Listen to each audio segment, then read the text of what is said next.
चीज़ों को जब भ्रष्टाचार रोका गया, जब ट्रांसपेरेंसी लाई गई, अब रियल टाइम डेटा अपलोड होगा जीपीएस के माध्यम से, और मोबाइल मॉनिटरिंग और एआई आधारित फ्रॉड डिटेक्शन भी होगा। कांग्रेस के समय में इस योजना में लगातार घोटाला होता था। 80 साल का आदमी मिट्टी ढोने का काम दिखाया जाता था। जो लोग कभी मिट्टी का काम किए नहीं, उनके नाम से कार्ड बनता था और परसेंटेज पर लोग पैसा देते थे। जैसे जल संबंधी कार्य, कोर ग्रामीण बुनियादी ढांचा बनाना, आजीविका संबंधी बुनियादी ढांचा बनाना, खराब मौसम के कारण काम में कमी को कम करना, और जैसा कि मैंने पहले बताया कि खेती के समय में, कटाई बुआई के समय में 60 दिन उनको खेती कार्य के लिए छोड़ दिया जाएगा।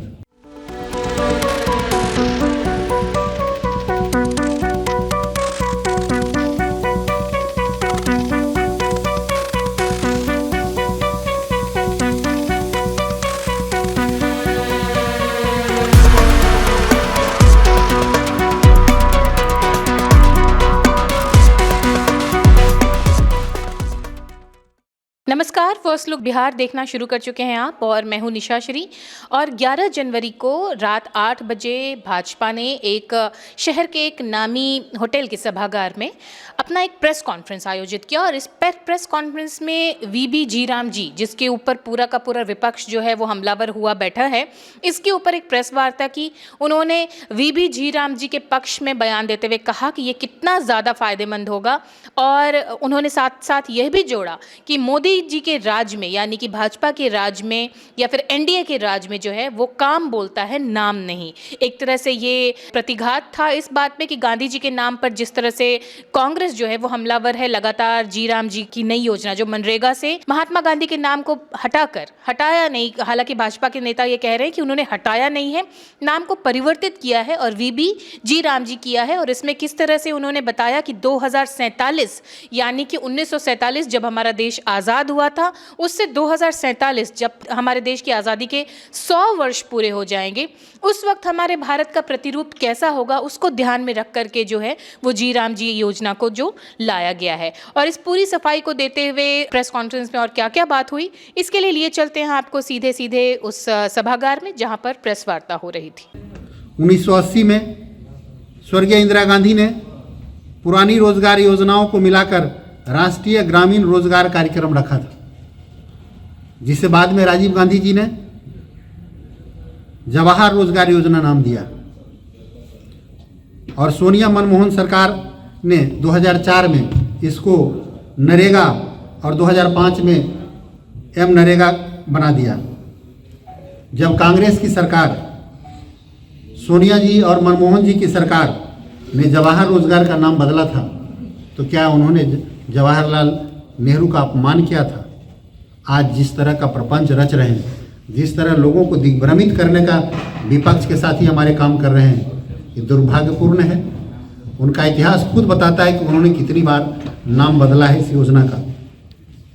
इसलिए साथियों, हम आपके माध्यम से बताना चाहते हैं कि हमारा उद्देश्य काम में ट्रांसपेरेंसी लाना है, लोगों को रोजगार देना है और साथ में देश का विकास भी। पहले क्या होता था कि कोई अकाउंटेबिलिटी नहीं था काम का, लोग काम करते थे और क्या इंफ्रास्ट्रक्चर बना। एक बार तालाब खोदने के लिए पैसा लेता था लोग, और एक बार उस तालाब को भरने के लिए पैसा लेता था। तो जो फाइनल जो रिजल्ट आना चाहिए वो 0 हो जाता था। आज लोगों को दिखाना होगा कि हम क्या इंफ्रास्ट्रक्चर क्रिएट कर रहे हैं, ताकि विकसित भारत बनाना है तो सारे लोग अकाउंटेबल हों, सरकार से लेकर के हमारे जो काम करने वाले लोग हैं उनकी भी अकाउंटेबिलिटी हो। और यही उद्देश्य है इस बिल को लाने का कि समय समय के अनुसार आवश्यकताएं बदलती हैं, तो निश्चित रूप से बिल में भी परिवर्तन करने की आवश्यकता होती है। कांग्रेस के समय में इस योजना में लगातार घोटाला होता था। 80 साल का आदमी मिट्टी ढोने का काम दिखाया जाता था। जो लोग कभी मिट्टी का काम किए नहीं, उनके नाम से कार्ड बनता था और परसेंटेज पर लोग पैसा देते थे। तो इस तरह से इन चीज़ों को जब भ्रष्टाचार रोका गया, जब ट्रांसपेरेंसी लाई गई, अब रियल टाइम डेटा अपलोड होगा जीपीएस के माध्यम से, और मोबाइल मॉनिटरिंग और एआई आधारित फ्रॉड डिटेक्शन भी होगा, तो लोगों की अकाउंटेबिलिटी बढ़ेगी और इंफ्रास्ट्रक्चर का क्रिएशन होगा। तो इससे हमारे विपक्ष, जब ही घोटाला घटेगा, जब ही भ्रष्टाचार घटेगा, तो हमारे विपक्ष के कांग्रेस के जो लोग हैं, जो इंडी गठबंधन के साथी हैं, उनको बेचैनी होने लगती है। इसलिए हमारी सरकार प्रतिबद्ध है, भारत को विकसित भारत बनाना है, तो निश्चित रूप से हर लोगों को अकाउंटेबल होना होगा। और आप सब जानते हैं कि इसमें कुछ प्राथमिकताएं को फोकस में रखा गया है, जैसे जल संबंधी कार्य, कोर ग्रामीण बुनियादी ढांचा बनाना, आजीविका संबंधी बुनियादी ढांचा बनाना, खराब मौसम के कारण काम में कमी को कम करना, और जैसा कि मैंने पहले बताया कि खेती के समय में, कटाई बुआई के समय में 60 दिन उनको खेती कार्य के लिए छोड़ दिया जाएगा, ताकि किसानों को जो अनस्किल्ड वर्कर की कमी ना हो। और इस योजना में भुगतान अच्छा हो रहा, हर हफ्ते भुगतान होगा। और इस योजना में राज्य सरकार को भी रिस्पॉन्सिबल बनाया गया है। पहले लगता था कि केंद्र का योजना है और केंद्र सरकार का पैसा आ रहा है, राज्य सरकार अपने पर अकाउंटेबल नहीं होती थी। अब जब पूर्वोत्तर और हिमालय राज्यों में 90% सेंट्रल फंडिंग होगा, 10% स्टेट का शेयर होगा, और अन्य राज्यों में 60-40, 60% सेंट्रल गवर्नमेंट और 40% राज्य सरकार का शेयर होगा। तो इस तरह से जब राज्य सरकार भी पैसा देगी, तो निश्चित रूप से काम का जो इंफ्रास्ट्रक्चर डेवलपमेंट होगा वो अकाउंटेबल होगा, लोगों को पता चलेगा कि सही में ये काम हो रहा है। साथियों,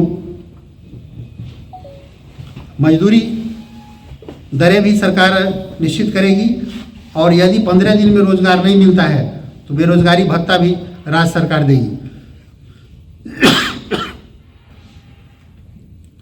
देश के लगभग 600 संस्थानों, योजनाओं और पुरस्कारों के नाम पहले गांधी परिवार के नाम पर रखे गए थे।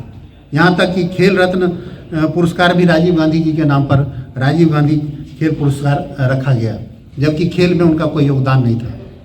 और हमारी सरकार अगर किसी योजना का नाम बदलती है तो उसका उद्देश्य होता है कि ये योजना धरातल पर पहुँचे।